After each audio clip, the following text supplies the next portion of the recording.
todos, sejam muito bem-vindos a mais uma aula. Eu sou a professora Shirley Botelho, professora do componente de História, e te convido a conhecer comigo o nosso objeto de conhecimento. A aula de número 6 tem como objeto de conhecimento Revolução Russa e seus desdobramentos e o detalhamento, a Rússia czarista, o socialismo, o processo revolucionário. Vamos então à nossa aula.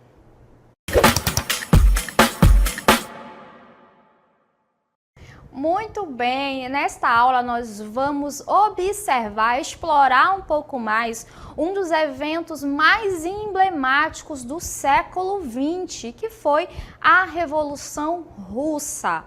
A Revolução Russa foi um processo revolucionário que aconteceu em 1917 e marcou a transição de um regime monárquico para um estado socialista. Então, primeiro vamos estabelecer aqui o que seria esse processo revolucionário. A gente chama de revolução, é uma combinação de eventos que alteram drasticamente o status quo. Então, no caso aqui da Revolução Russa, vai alterar de maneira bastante significativa a política, a sociedade e a economia na Rússia, que vivia sob um regime até então autocrático. Esse processo revolucionário, ele não apenas derrubou essa monarquia czarista, mas ele também estabeleceu as bases para a implementação de um sistema político, econômico e social baseado nos princípios do socialismo, que de acordo com esses princípios defendiam um Estado igualitário, sem classes sociais. Então observem como a gente vai ter várias mudanças na Rússia a partir desse processo. Mas essa revolução, ela não impactou somente a Rússia, ela vai impactar a dinâmica mundial, o cenário político e econômico internacional, sobretudo a partir da segunda metade do século XX, vai ser profundamente marcado pelas consequências dessa revolução. E aí vocês estão observando aqui ao lado que nós temos a bandeira da União Soviética que vai ser utilizada a partir desse processo revolucionário. Vamos falar um pouquinho sobre ela. Então a gente tem aqui a bandeira, essa bandeira ela tem um fundo vermelho que simboliza a luta, o sangue dos trabalhadores, do operariado, do proletariado, contra a opressão que foi desenvolvida a partir da Revolução Industrial. Então, isso no perímetro urbano, certo? Porque os camponeses eles também já vinham de um longo histórico de opressão pela nobreza. Agora, a partir da Revolução Industrial, nós temos uma nova dinâmica. Então, o símbolo da Revolução Russa, e o símbolo que vai ser colocado utilizado na bandeira é a foice e o martelo, que cruzados, eles combinados, eles representam a união entre os trabalhadores industriais, que é simbolizado pelo martelo, e a união com os camponeses, simbolizados pela foice, na luta, então, por essa revolução socialista. E essa é uma bandeira que vai ser muito utilizada dentro do movimento socialista, dentro do comunismo, certo? Então, continuando, a gente precisa entender um pouco mais sobre o contexto histórico e social em que a Rússia vivia para que ocasionasse esse processo revolucionário. Vamos lá. Então vamos entender um pouquinho sobre a Rússia no século XIX, porque a Revolução ela vai acontecer no início do século XX por uma série de fatores que a gente vai começar a falar agora. Então a Rússia vivia sob um regime, um governo czarista e mantinha um regime autocrático e repressivo. O que é esse regime autocrático? Uma monarquia autocrática é uma monarquia absolutista. O monarca, ele detém poder absoluto. Não havia liberdade de imprensa, não havia liberdade de expressão, a censura era muito empregada. E naquele período, a Rússia, ela era governada pelo czar Nicolau II, que fazia parte da dinastia dos Romanov, dinastia essa que governava a Rússia desde o século XVII. Então a família Romanov estava no poder há 3 séculos e mantinha um governo centralizado, onde não havia espaço para uma atuação democrática. Então o czar, ele detém esse poder absoluto e ele vai mandar e desmandar na política da Rússia de acordo com a sua conveniência, geralmente defendendo os princípios da sua classe e deixando a maior parte da população em situação de miséria. Na questão social, a Rússia, ela era comandada ali pelo czar e pela nobreza, que eram chamados de boiardos. Os nobres, que eram nobres proprietários de terra, então eles vão deter toda a propriedade de terra na Rússia. E a população, os camponeses, que eram maioria, viviam numa situação de extrema desigualdade. Para a gente ter uma noção aqui, para situar melhor esse contexto social, a Rússia, naquele período, no início do século XX, ela vivia ainda numa situação quase que de servidão. Embora a servidão tenha sido abolida em 1861, os camponeses que trabalhavam nessas terras dos boiardos, eles tinham que pagar para viver nas terras, pagar para trabalhar nas terras, e o pouco que sobrava acabava sendo ali o seu sustento. Só que com o passar do tempo isso acabou não sendo mais suficiente, aumentando grandemente a situação de miserabilidade e desigualdade social. Então, vamos continuar falando um pouquinho mais qual o panorama geral da Rússia czarista. A gente tem aqui esse mapa mostrando o território russo ali no século XIX, onde a Rússia ela era conhecida como o gigante de pés de barro. Por que se a Rússia recebia aqui essa alcunha, esse apelido, essa expressão aqui? A gente pode observar a vasta extensão territorial do Império Russo. Nesse período, a Rússia tinha aproximadamente 22 milhões de quilômetros quadrados. Então você pensa, poxa, um império tão grandioso territorialmente deve ser um império muito poderoso. No entanto, essa expressão ela destaca justamente essa extensão territorial. Porém, os recursos naturais que tinham ali um grande potencial para ela ser uma grande nação não estavam sendo utilizados de forma adequada. Isso contrastava, essa imensidão territorial contrastava com a fragilidade interna e as profundas fissuras sociais e políticas que caracterizavam a Rússia naquele período. Então, a gente tem um regime autocrático liderado por esses czares da família Romanov, e eles mantinham uma estrutura de governo centralizada e repressiva. Então, por isso a gente vai ter essa grande diferença, Apesar de ter um território enorme, a Rússia ela não conseguia chegar aos pés das grandes nações da época economicamente, porque ela vai ter uma economia predominantemente agrária. Então a Rússia vai começar a se industrializar somente a partir do final do século XIX, com o czar Alexandre II. Então ela tem uma industrialização tardia e a sua economia está bastante concentrada na agricultura. Então a maior parte da população acabava vivendo em áreas rurais e dependente desse meio. E apesar das reformas como a emancipação da servidão em 1861, essas mudanças elas não alteraram significativamente a vida da população. Por quê? Porque eles viviam numa estrutura agrária que permaneceu desigual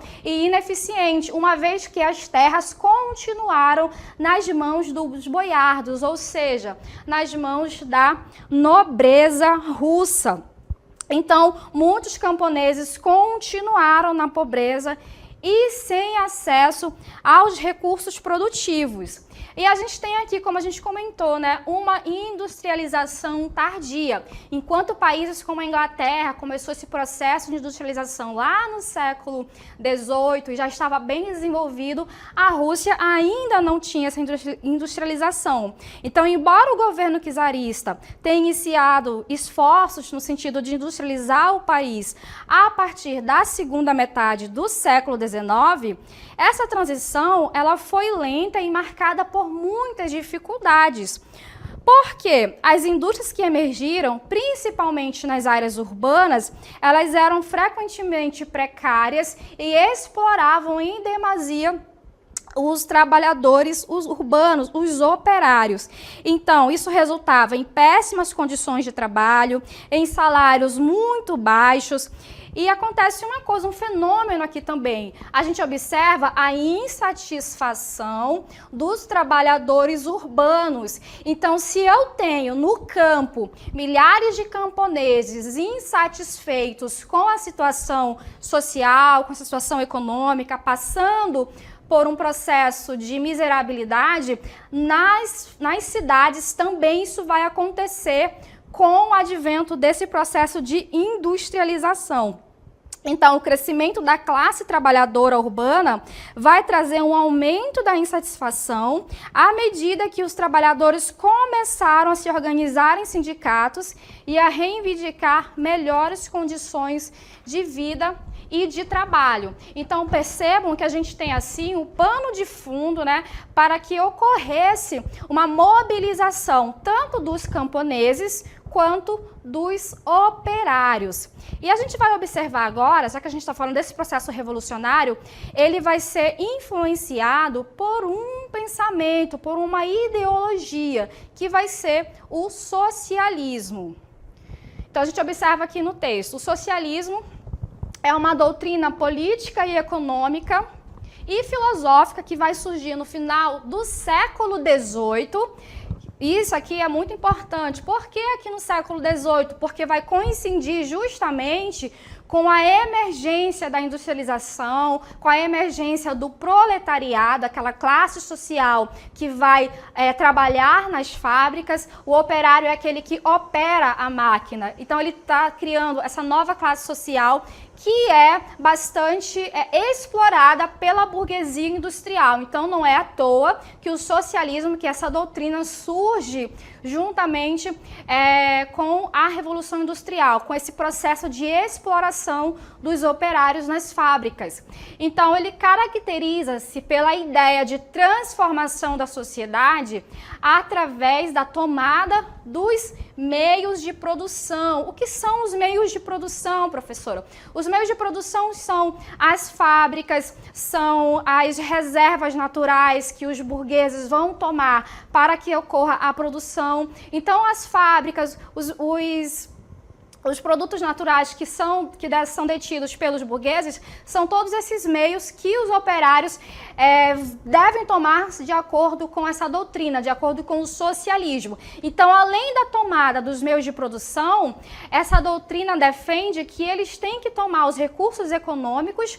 Quem tem que tomar esses recursos econômicos? A classe trabalhadora, porque segundo essa doutrina, quem faz a indústria funcionar? Quem opera a indústria é o proletariado. Então, ele deveria ter o controle sobre todos esses recursos, já que é ele que faz a indústria funcionar. Então, bem como a gestão pública orientada pelo princípio da igualdade social. Então, de acordo com essa vertente, para acabar com a exploração, o único meio seria a tomada dos meios de produção, das fábricas, do governo pela classe trabalhadora. Então, dentro desse movimento, surgiram duas vertentes, que a gente vai chamar de socialismo utópico e socialismo científico. E é justamente dentro dessa segunda vertente que os revolucionários russos vão se inspirar para implementar um governo socialista na Rússia. Então, vamos entender um pouquinho mais como funciona o socialismo utópico. No século XIX, durante a luta dos trabalhadores europeus por melhores condições de vida e trabalho, dois pensadores alemães, Karl Marx e Friedrich Engels, desenvolveram uma corrente dentro do socialismo, que chamaram de socialismo científico. As principais ideias dessa doutrina, também conhecida como marxismo, estão expostas em duas obras principais, o Capital e o Manifesto do Partido Comunista. O marxismo propõe a transformação da sociedade com o objetivo de redistribuir a riqueza e alcançar uma maior igualdade social. Opõe-se, portanto, ao liberalismo, critica a injustiça social e defende o surgimento de uma sociedade sem classes. O ambiente de grande revolta e pobreza e as traduções das obras de Marx para o russo facilitaram a penetração do socialismo na Rússia. Muito bem, então a gente já entende agora um pouco mais sobre o socialismo, onde os revolucionários vão fundamentar as suas ações. Então, nesse sentido, em 1898 vai ser criado o Partido Operário Social Democrata Russo, como a gente observa aqui na cartela. Então, ele era formado por intelectuais e operários. A gente vai ter algumas lideranças muito importantes e emblemáticas dentro desse processo, que é de Vladimir Ulyanov Lenin e também de Trotsky, que Trotsky vai ter uma participação muito importante na Guerra Civil Russa, que a gente vai ver logo mais. A gente vai agora analisar duas vertentes dentro do partido que vão surgir. Então, o líder principal vai ser Lenin, no primeiro que a gente vai citar agora. Qual a estratégia de Lenin dentro do partido para a atuação que vai culminar na Revolução? Então, para Lenin, a estratégia seria confiar a luta revolucionária a um partido centralizado, disciplinado, que unisse tanto os soldados, operários e também camponeses. E o objetivo seria conquistar o poder por meio de uma revolução socialista. Já Martov, que é um outro líder que vai surgir também dentro do partido, com outro pensamento, com uma estratégia diferente. Então, para Martov, a estratégia ideal seria promover uma revolução burguesa contra o czarismo e depois chegar ao socialismo pela via eleitoral. O objetivo disso seria aliar-se à burguesia para chegar ao poder e depois evoluir para o socialismo por meio de eleições. Então, a gente tem aqui duas estratégias diferentes que levariam ao mesmo resultado no final. Mas, por conta dessa divergência, o partido vai se reunir num congresso e eles vão votar qual estratégia seria melhor. E aí a gente vai ver surgir dois grupos distintos. Os bolcheviques, que significa maioria em russo, que seriam liderados por Lenin. Por que maioria? Porque nesse congresso a maior parte dos participantes votou nas propostas de Lenin. Então, por isso aqui maioria, bolcheviques. Então, o que os bolcheviques defendiam? Eles representavam essa facção majoritária dentro do Partido Comunista, defendiam a ideia de um partido revolucionário, muito organizado e centralizado, que pudesse atuar como uma vanguarda do proletariado, que seriam os operários.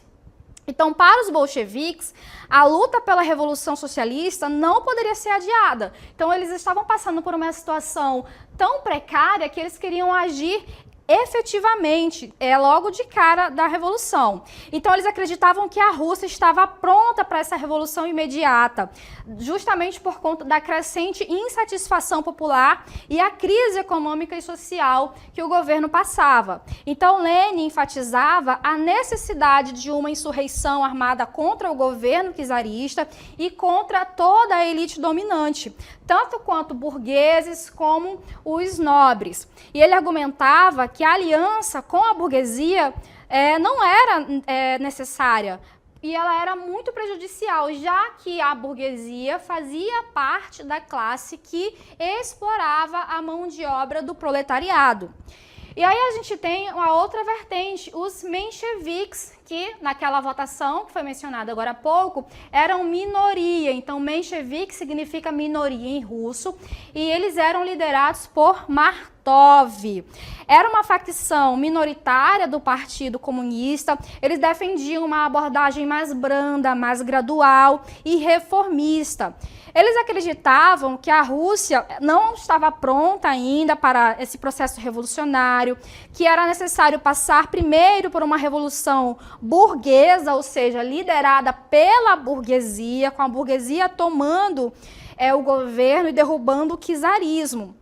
Então, eles eram favoráveis a uma aliança com a burguesia e a construção de um sistema democrático antes de buscar a transição para o socialismo.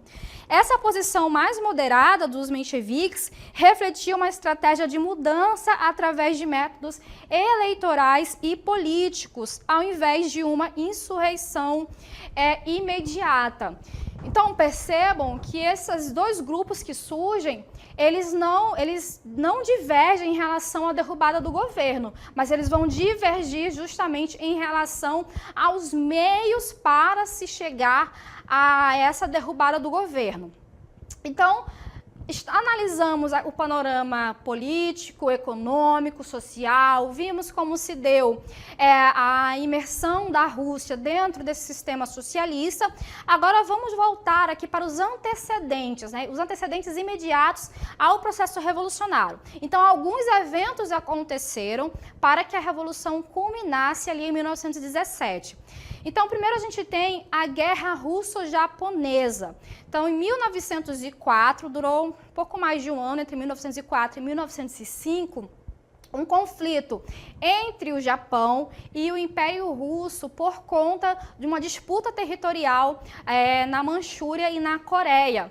Então, a Rússia, ela estava certa da vitória. No entanto, ela teve uma derrota muito significativa e foi considerada muito humilhante para os russos, para a população.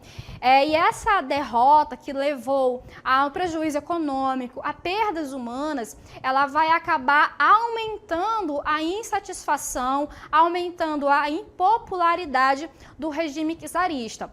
Então, a população passando fome, muito por conta dos gastos com a guerra também, muito por conta da inabilidade do governo czarista em resolver esses problemas, eles acabaram se reunindo no dia 22 de janeiro de 1905, para uma passeata, onde eles levariam uma petição ao czar, reivindicando melhores condições de vida, alimentação, a diminuição da jornada de trabalho, menos exploração. Então, eles vão pedir comida, pedir uma melhor condição de vida. Então, milhares de pessoas vão andar em direção ao palácio, mas quando eles chegam próximo ao palácio, os militares que estavam a serviço do czar, eles acabaram efetuando vários disparos e centenas de pessoas morreram, dentre elas mulheres, crianças, porque a população, os trabalhadores foram com suas famílias. Então, era uma manifestação pacífica que foi violentamente reprimida pelo czar. Isso vai aumentar ainda mais a tensão dentro da Rússia. E vai acabar ocorrendo a Revolução de 1905, que foi uma série de protestos contra o regime por conta desse evento que ficou conhecido como Domingo Sangrento. Então, já que o czar, o governo, estava enfrentando uma série de protestos em diversas cidades para tentar acalmar os ânimos, Nicolau II decide convocar as Dumas, que era uma espécie de assembleia composta por deputados eleitos pela população. Mas essa assembleia, ela não durou muito tempo. Ela foi dissolvida e voltava. Então, isso demonstrava que o governo não estava tão preocupado assim com a questão democrática e com a participação do povo no seu governo. E para somar ainda mais com os problemas que a Rússia enfrentava, o czar acabou entrando, colocando a Rússia na Primeira Guerra Mundial, que aconteceu entre 1914 e 1918. Então, lembra lá que a gente comentou que a Rússia era ali o gigante dos pés de barro? Por conta de sua extensão territorial, ela era muito grande, mas de barro porque não se sustentava internamente. Então, a Rússia estava empobrecida, ela não tinha um equipamento militar compatível com as demais nações para entrar em pé de igualdade nessa guerra. Então, só para a gente ter uma noção, logo no primeiro ano de participação da Rússia na Primeira Guerra, mais de 1,5 milhão de russos acabaram falecendo, acabaram sendo mortos nesse conflito. Então a Rússia, ela teve muitas perdas e isso vai acabar levando à Revolução de Fevereiro de 1917.